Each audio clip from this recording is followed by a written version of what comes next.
ఈరోజు అసెంబ్లీలో మా శాసనసభ్యులు జగదీశ్వర్ రెడ్డి గారు గవర్నర్ గారికి ధన్యవాదాలు తెలిపే తీర్మానం పైన మాట్లాడుతూ ఈ కాంగ్రెస్ పార్టీ ఎన్నికలప్పుడు ఏదైతే 100 రోజుల్లో అమలు చేస్తామన్న హామీలు మీరు అమలు చేయట్లేదు, 2 లక్షల రుణమాఫీ కాలేదు, సగం మందికి కూడా కాలేదు, రైతు భరోసా 15,000 ఇస్తామన్నారు, ఇప్పటికీ ఇవ్వలేదు, అట్లనే 4,000 పెన్షన్ చేస్తామన్నారు, ఇప్పటికీ చేయలేదు, 2,500 ప్రతి మహిళకి ఇస్తామన్నారు, ఇప్పటికీ ఇవ్వలేదు, విద్యార్థులకు 5 లక్షల భరోసా కార్డు ఇస్తామన్నారు, ఇప్పటికీ ఇవ్వలేదు, అట్లనే ఆడపిల్లలకు స్కూటీలు ఇస్తామన్నారు, ఇప్పటికీ ఇవ్వలేదు, నిరుద్యోగులకు 4,000 భృతి ఇస్తామన్నారు, ఇప్పటికీ ఇవ్వలేదు. ఇట్లా వారు హామీలు ఇచ్చి 100 రోజుల్లో చేస్తామని చెప్పి 15 నెలలు అయిపోయినాక కూడా ఇప్పటికీ చేయలేదు అన్న అంశాన్ని ప్రస్తావించినప్పుడు వాళ్ళ సభ్యులు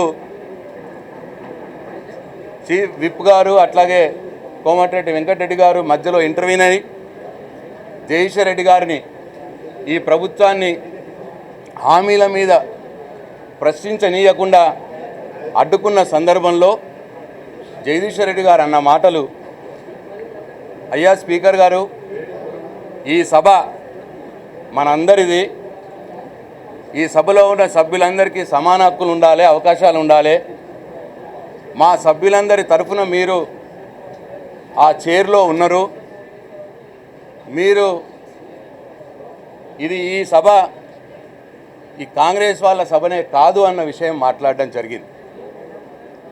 దానికి స్పీకర్ గారిని ఏదో అన్నట్టు వాళ్ళు చిత్రీకరించి ఇవాళ సభను అడ్జైన్ చేయడం జరిగింది. వాళ్ళు స్పీకర్ గారిని అడ్డం పెట్టుకొని వారు ఇచ్చిన హామీల నుంచి తప్పించుకునే ప్రయత్నం ప్రభుత్వం చేస్తూ ఉన్నది. అసెంబ్లీలో ప్రతిపక్ష నాయకులుగా బీఆర్ఎస్ పార్టీ తరఫున మేము ప్రశ్నించడానికి వీలు లేకుండా మా గొంతులు నొక్కుతూ ఉన్నది ప్రభుత్వం. స్పీకర్ గారిని ఏమనుకున్నా, మా తప్పేం లేకున్నా ఇవాళ జగదీశ్వర్ రెడ్డి గారి మీద నింద మోపుతూ ఇవాళ 11 గంటలకు వాళ్ళు బ్రేక్ చేసినారు అసెంబ్లీని. ఇప్పుడు 3 అవుతుంది. అంటే 4 గంటల నుంచి అసెంబ్లీని ఆపేసినారు. అంటే మేము మాట్లాడకూడదని, మేము ఈ ప్రభుత్వాన్ని ప్రశ్నించకూడదని ఇట్లా కుట్ర పన్నుతూ ఉన్నారు. చివరికి మా నాయకుడు కేసీఆర్ గారిని అడిగినాం, సార్ వీళ్ళు కావలసుకొని అసెంబ్లీని వాయిదా వేసినారు, 4 గంటలైంది, ఇంకా ఏం చెప్తలేరు అని అంటే కేసీఆర్ గారు మాకు ఒకటే మాట చెప్పినారు,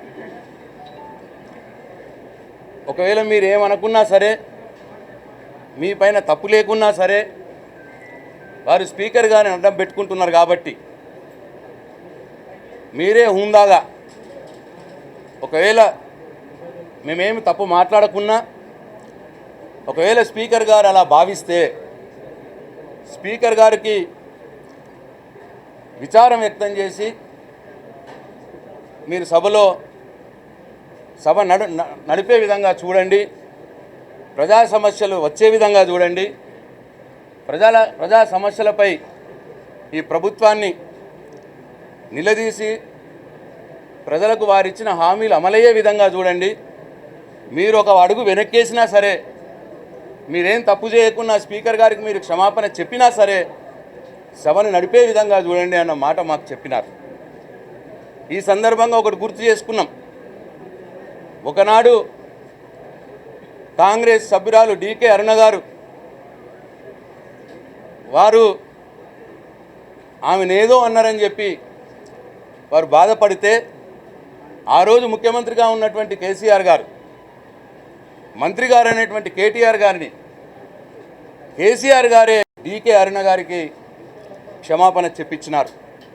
చెప్పించి ఒక ప్రభుత్వంగా సభను నడిపేయడానికి చొరవ తీసుకున్నారు ఆ రోజు ముఖ్యమంత్రి కేసీఆర్ గారు. కానీ ఇవాళ 4 గంటలైంది, సభను నడుపుతలేరు. ముఖ్యమంత్రి గారు ఢిల్లీలో ఉన్నారు.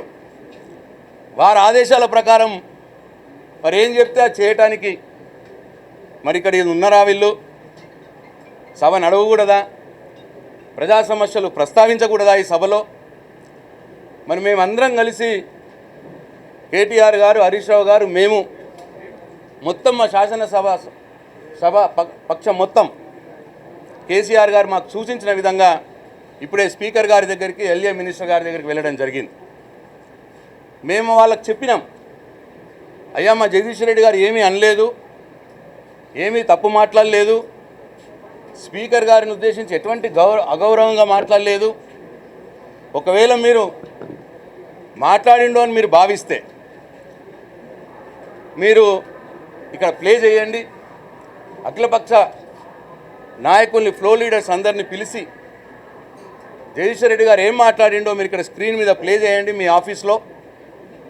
ఒకవేళ నిజంగానే జగదీష్ రెడ్డి గారు తప్పు మాట్లాడుంటే శాసనసభ 3 ఇతర ఫ్లోర్ లీడర్స్ కూడా జగదీష్ రెడ్డి గారు తప్పు మాట్లాడిండు అని అంటే తప్పకుండా మీరు నిర్ణయం తీసుకోండి. ఆ వాక్యాల్ని రికార్డు నుంచి తొలగించే అవకాశం మీకున్నది. లేదు, సభ్యుడిని విచారం వ్యక్తం చేయమనే అడిగే అవకాశం మీకున్నది. అట్లా చేయండి అని చెప్పి మేము అడిగినాం. పోనీ అలా కాకపోతే మా నాయకుడు కేసీఆర్ గారు చెప్పినట్టు మా సభ్యుడు ఏం తప్పు మాట్లాడకున్నా, ఒకవేళ స్పీకర్ గారు తప్పు మాట్లాడిండ్రు, జగదీష్ రెడ్డి గారు తప్పు మాట్లాడిండు అని భావిస్తే వారికి విచారం వ్యక్తం చేయడానికి కూడా మా సభ్యుడు సిద్ధంగా ఉన్నాడు అని కూడా చెప్పినాం మేము స్పీకర్ గారికి, ఎల్ఏ మినిస్టర్ గారికి. ఇంత చెప్పినా 4 గంటలైంది, ఇంకా సభని వాయిదా వేసే ఉంచినారు. అంటే దీని అర్థం మా సభ్యుడు జగదీష్ రెడ్డి గారు కావచ్చు, మా శాసనసభ మా పక్షం నుంచి ఇంకా వేరే సభ్యులు మాట్లాడకుండా ఉండేందుకు. ఇవాళ ఈ రాష్ట్రంలో అనేక సమస్యలు ఉన్నాయి. ఇవాళ రైతులు సాగునీరు లేక వాళ్ళ పొలాలు ఎండిపోయి గోసపడి ఏడుస్తూ ఉన్నారు. అందరు టీవీలలో చూస్తున్నాం. మంచినీళ్ళు సరిగ్గా రాక ఆడబిడ్డలు ఇబ్బంది పడుతూ ఉన్నారు. ఇట్లా అనేక సమస్యలు ఇవాళ గురుకుల పాఠశాలలో విద్యార్థులు చనిపోతూ ఉన్నారు. ఇవాళ చిరుద్యోగులకు వేతనాలు సక్రమంగా రావడం లేదు. చిన్న చిన్న కాంట్రాక్టర్లకు బిల్స్ ఇవ్వడం లేదు. ఎవరైతే వాళ్ళ మనుషులున్నారో వాళ్ళకే బిల్స్ ఇచ్చుకుంటా పోతూ ఉన్నారు. కాంట్రాక్టర్లు ఇవాళ సెక్రటరియట్లోనే ధర్నా చేసే స్థితికి వచ్చింది. ఇట్లా అనేక సమస్యలు ఇవాళ రాష్ట్రంలో ఉన్నాయి. ఇవి మేము ప్రస్తావించదలుచుకున్నాం.